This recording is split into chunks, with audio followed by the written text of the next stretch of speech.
Hello everyone, welcome on my channel study classes. आप सभी का मेरे चैनल पर स्वागत है। तो फ्रेंड्स, आज हम लोग इस बात को डिस्कस करेंगे कि आखिर हम अपने एग्ज़ाम की प्रिपरेशन कैसे करें कि हमारा सीटेट का एग्ज़ाम क्लियर हो जाए। बहुत से स्टूडेंट ऐसे होते हैं जिन्हें ये पता नहीं होता है कि आखिर वो अपने एग्ज़ाम की तैयारी कैसे करें। ठीक है, वो इतना पढ़ लेते हैं कि उनके पास उतना समय ही नहीं हो पाता है। एग्ज़ाम कोई भी अगर कंपटीशन एग्ज़ाम को अगर क्लियर करना है तो उसको बहुत ही हम स्मार्टनेस तौर पर उसको हम क्लियर कर सकते हैं। ठीक है, पूरा उसको अगर हम समय को अगर सही रूप में अगर लगाते हैं तभी हमारा एग्ज़ाम क्लियर होगा। नहीं तो पता चला कि हम दिन भर पढ़ रहे हैं और वो उससे हमें कोई भी लाभ नहीं हो रहा है।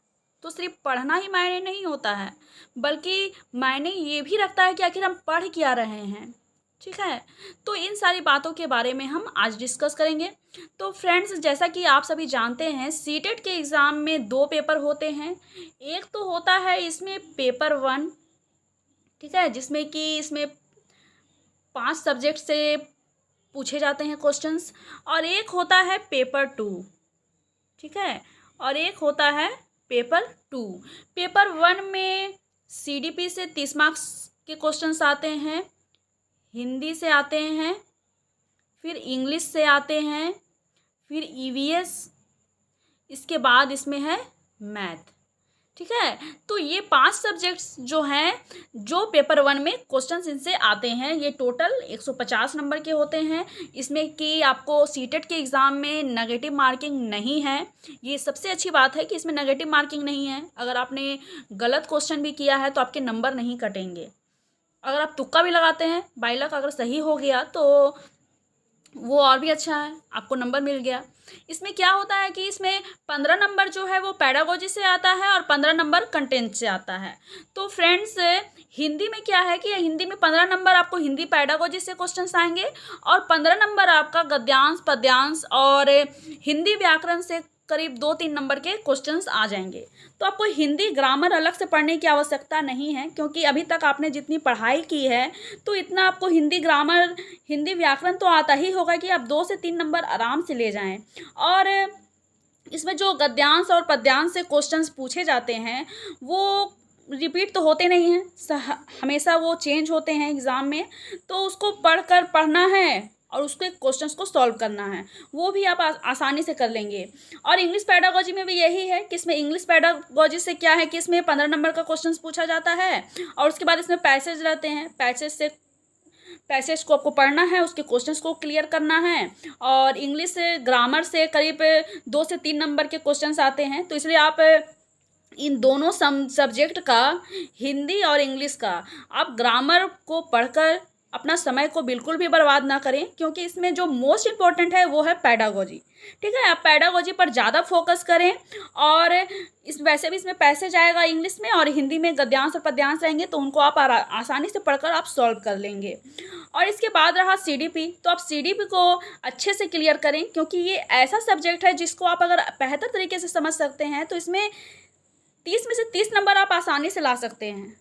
ठीक है, इसलिए इस पर आप विशेष रूप से ध्यान दें, क्योंकि इसकी जो पेडागोजी है वो अन्य सब्जेक्ट से जुड़ी हुई है। तो फ्रेंड्स, अगर आप ये 3 सब्जेक्ट की, सीडीपी, हिंदी और इंग्लिश, इन तीनों की अगर अच्छे से आप तैयारी कर लेते हैं तो आपका पेडागोजी जो है वो बहुत ही मजबूत हो जाएगा, जो कि सीटेट के एग्ज़ाम के लिए काफ़ी इंपॉर्टेंट है। क्योंकि सीटेट के एग्ज़ाम में पेडागोजी से बहुत सारे क्वेश्चंस पूछे जाते हैं। अगर आप प्रीवियस ईयर क्वेश्चंस को उठा करके अगर आप देखेंगे तो आपका इसका पैटर्न जो है वो अच्छे से समझ में आ जाएगा। इसके बाद ईवीएस है। ईवीएस में भी पेडागोजी से 15 नंबर के क्वेश्चंस और 15 नंबर कंटेंट से। मैथ्स में भी वैसा ही है, 15 नंबर का इसमें पेडागोजी से क्वेश्चंस पूछा जाता है और 15 नंबर का कंटेंट से। तो अगर मान लीजिए मैथ में अगर आप वीक हैं तो आप पेडागोजी से अपना ज़्यादा ध्यान दीजिए। आप पेडागोजी से अपना नंबर लीजिए। 15 नंबर का इसमें पेडागोजी रहेगा। और कुछ मान लीजिए आप ज़्यादा मैथ्स को अगर सॉल्व नहीं कर पाते हैं तो अगर छोटा छोटा जो मैथ है, जो सिंपल वे में होते हैं, उनको तो आप आसानी से सॉल्व कर लेंगे। तो कम से कम इसमें 18 से 20 नंबर तो आप आराम से ला सकते हैं। तो फ्रेंड्स, इस तरीके से पेपर 1 जो है वो आप उसकी तैयारी कर सकते हैं। और पेपर 2 रहा, पेपर 2 में क्या है कि इसमें भी CDP पूछे जाते हैं। CDP होगा, इसमें हिंदी होगा, हिंदी, इंग्लिश, आप इंग्लिश लें या संस्कृत लें, ये आप पर डिपेंड करता है। इसके बाद इसमें साइंस, मान लीजिए आपने साइंस अगर सब्जेक्ट चूज़ किया है तो साइंस से क्वेश्चंस आएंगे। अगर आपने SST चूज़ किया है तो आपको SST से क्वेश्चंस पूछे जाएंगे। ये भी टोटल 150 नंबर का होता है, ठीक है। और अगर आप पेपर 1 की CDP की तैयारी कर रहे हैं तो आपका पेपर 2 का जो CDP जो है ये भी कवर हो जाएगा। अगर हिंदी पेडागोजी की आप पेपर 1 की तैयारी कर रहे हैं तो पेपर 2 की भी तैयारी इसमें हो जाएगी। यानी कि कुल मिलाकर बात ये है कि अगर पेपर 1 में CDP, हिंदी और इंग्लिश, इन तीनों की प्रिपरेशन अगर आप अच्छे से करते हैं तो ये दोनों पेपर के लिए हेल्पफुल होगा। वैसे भी पेपर 1 से पेपर 2 में क्या है कि लेवल थोड़ा बहुत ऊपर नीचे होता है, उतना ज़्यादा भी नहीं होता है, लेकिन थोड़ा बहुत होता है, जिसको आप आसानी से कवर कर लेंगे। तो अगर आप एक पेपर की अच्छे से तैयारी करते हैं तो दूसरा पेपर का ये 3 सब्जेक्ट जो है वो आसानी से कवर हो जाएगा। तो इस तरीके से आप अपनी एक स्ट्रेटजी बनाएं। अगर आपका जो सब्जेक्ट में आपको लगता है कि मैं कमज़ोर हूँ, उसमें मेरा उतना नंबर नहीं आ पाता है, तो उस पर ध्यान देकर उस पर ज़्यादा फोकस करें। आइए अब हम और कुछ बातों को डिस्कस करते हैं, ठीक है। जैसे कि आप किस तरीके से अपने एग्ज़ाम की प्रिपरेशन करें। तो मेरा ये मानना है, जैसे कि मैंने अपना पॉइंट ऑफ व्यू रखा है कि आप अगर इस तरीके से अपना एग्ज़ाम की प्रिपरेशन करते हैं तो आपका एग्ज़ाम जो है वो ज़रूर क्लियर होगा, ठीक है। पहले तो आप एक स्ट्रेटजी बनाएं कि मुझे डेली कम से कम हमको 4 घंटे तो पढ़ने ही पढ़ने हैं, ठीक है। 4 घंटे आप ज़रूर पढ़ें। और ऐसा नहीं करें कि दिन भर आप वीडियो ही देखते रहें और सेल्फ स्टडी बिल्कुल भी ना करें। तो सेल्फ स्टडी जो है वो काफ़ी इम्पॉर्टेंट होती है। सेल्फ स्टडी आप ज़रूर करें। आप पहले तो 1 हफ्ते का यानी कि 1 वीक का आप समय लें। और यूट्यूब में वैसे भी बहुत सारे चैनल्स हैं जो सीटेट की तैयारी फ्री में करवाते हैं, तो आप अपने तैयारी को अच्छे से कर सकते हैं। तो आप क्या है कि आप अपने पहले चैनल्स को आप देख लीजिए, जिसका आपको पढ़ाया हुआ समझ में आता है उनको आप फॉलो कीजिए और उनसे आप जुड़ जाइए और लगातार उनके साथ आप जुड़े रहें। ऐसा नहीं कि आज 2 दिन आज मेरे चैनल में पढ़ें और फिर 2 दिन हम किसी और से जा कर के पढ़ने लगे। तो क्या है कि आप अपना एक देखें कि आपको किसका पढ़ाया हुआ ज़्यादा समझ में आता है और उनसे जुड़ें और अपनी पढ़ाई को जारी रखें। तो फ्रेंड्स, डेली आप सिर्फ 1 से 1.5 घंटे ही वीडियो देखें, उसके बाद आप सेल्फ स्टडी करें, क्योंकि सेल्फ स्टडी काफ़ी इम्पॉर्टेंट है। और अपने नोट्स खुद आप तैयार करें, खुद अपने हाथों से लिखें, क्योंकि आपके द्वारा लिखा गया नोट्स जो है वो मोस्ट इम्पॉर्टेंट है और उससे ज़्यादा इम्पॉर्टेंट और कोई भी नहीं है। इसलिए आप अपने नोट्स को खुद तैयार करें। और इसके साथ ही साथ आप कुछ अपनी सेल्फ स्टडी पर ज़्यादा फोकस करें। और इसके साथ ही साथ आप वीक में कम से कम, मान लीजिए आपने पूरा तैयारी करा और फिर वीक में कम से कम आप वीक में एक सेट की प्रैक्टिस करें, ठीक है। यानी कि 150 जो क्वेश्चंस होते हैं, जो 150 क्वेश्चन हैं, उस पूरे सेट को, एक सेट को आप पूरा कवर करें। आराम से आप बैठें, जैसा ये मान लें कि मैं एग्जामिनेशन हॉल में बैठी हूँ या बैठा हूँ, आप उसी तरीके से 150 क्वेश्चंस को अच्छे से आप प्रैक्टिस करें, पूरा उसको करें। उसके बाद आप उसको मिलाएं कि आपके कितने क्वेश्चन सही हुए हैं, कितने गलत हुए हैं। और फिर इससे आपको क्या पता चलेगा कि आपका कौन सा जो सब्जेक्ट है वो अच्छे से हो रहा है तैयारी, और कौन सा ऐसा सब्जेक्ट है जिस पर आपको और भी ध्यान देने की ज़रूरत है। तो इन सारी बातों का आप विशेष रूप से ध्यान रखें। इसके साथ ही साथ इसमें प्रीवियस ईयर क्वेश्चन, ठीक है, इसमें प्रीवियस ईयर जो क्वेश्चंस हैं वो काफ़ी इंपॉर्टेंट हैं, ठीक है।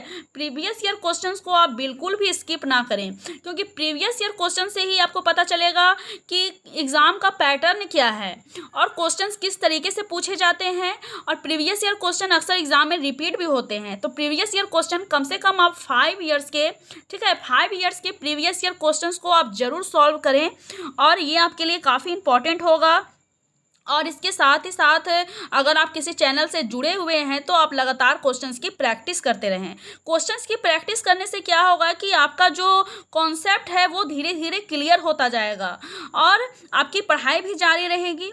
और इस तरीके से आप किसी चैनल से अगर जुड़ते हैं तो आप एक तरह से आपको अंदर से आप मोटिवेट भी होंगे, ठीक है। अगर आप ज़्यादा पढ़ते हैं तो फिर कभी कभी ऐसा होता है कि हम ऊब जाते हैं, हमारा पढ़ाई से धीरे धीरे मन क्या है कि मन लगता है कि नहीं, अब नहीं होगा मेरे से। लेकिन अगर आप किसी चैनल से जुड़े हुए हैं, आप पढ़ रहे हैं, तो ऐसा होता है कि वो आपको मोटिवेट करते हैं, तो इंसान को होता है कि लगता है अंदर से कि हमें हाँ और पढ़ना चाहिए और तैयारी करनी चाहिए। ठीक है, तो ये भी एक बात होती है, अगर आप किसी से जुड़े हुए हैं, अगर आप किसी को फॉलो करते हैं, तो ये सारी चीज़ें भी होती हैं। और विशेष रूप से आप पेडागोजी पर विशेष रूप से ध्यान दें, क्योंकि सीटेट के एग्ज़ाम में पेडागोजी से क्वेश्चंस, बहुत सारे क्वेश्चंस पूछे जाते हैं। ठीक है, हर पेपर में 15-15 नंबर का पेडागोजी से क्वेश्चंस आ रहा है, मतलब कि टोटल 5 पेपर हुआ, मतलब कि 90 नंबर जो है वो पेडागोजी से पूछे जाएंगे। ठीक है, तो आप पेडागोजी को बिल्कुल भी स्किप ना करें, क्वेश्चंस को अच्छे से पढ़ें, ध्यान से पढ़ें, और फिर क्वेश्चंस के लैंग्वेज को समझें, क्योंकि पेडागोजी में क्या है, पेडागोजी में क्वेश्चंस के लैंग्वेज को समझना काफ़ी इंपॉर्टेंट है। तो आप लैंग्वेज को समझें और फिर क्वेश्चंस को सॉल्व करें। और फ्रेंड्स, आप पेडागोजी को जब भी सॉल्व करें तो आप इस बात का ध्यान में रखें कि अगर किसी ऑप्शन में अगर बच्चों को दैनिक जीवन से जोड़ते हुए पढ़ाया जा रहा है, या बच्चों के फेवर में अगर कोई बात की जा रही है, तो वो काफ़ी अच्छा होगा, क्योंकि बच्चा जो है वो भगवान का रूप है। ठीक है, बच्चों को किसी तरह का, अगर बच्चे के अपोजिट अगर बात कहीं ऑप्शन में की जा रही है, तो वो ऑप्शन बिल्कुल भी गलत होगा। इन सारी छोटी छोटी चीज़ों को भी अगर आप ध्यान में रखेंगे, तो आपको क्वेश्चंस को सॉल्व करने में कोई परेशानी नहीं होगी, और इस तरीके से आपका जो एग्ज़ाम है वो आसानी से क्लियर हो जाएगा। तो फ्रेंड्स, वैसे भी अभी आपके पास बहुत समय है, तो आप लगातार क्वेश्चंस की प्रैक्टिस करते रहें और अपने एग्ज़ाम की तैयारी करते रहें। आप ऐसा बिल्कुल भी ना सोचें कि जब मेरा फॉर्म भराएगा तो फिर उसके बाद से हम तैयारी करना शुरू करेंगे, क्योंकि एग्ज़ाम का फॉर्म भराने के बाद करीब 1 से 1.5 महीना के बाद में आपका एग्ज़ाम तो हो ही जाएगा। तो आप 1 से 1.5 महीना में क्या कर पाएंगे, कुछ भी नहीं हो पाएगा। तो फिर अब झूठ मूठ का जो है वो समय की बर्बादी होगी।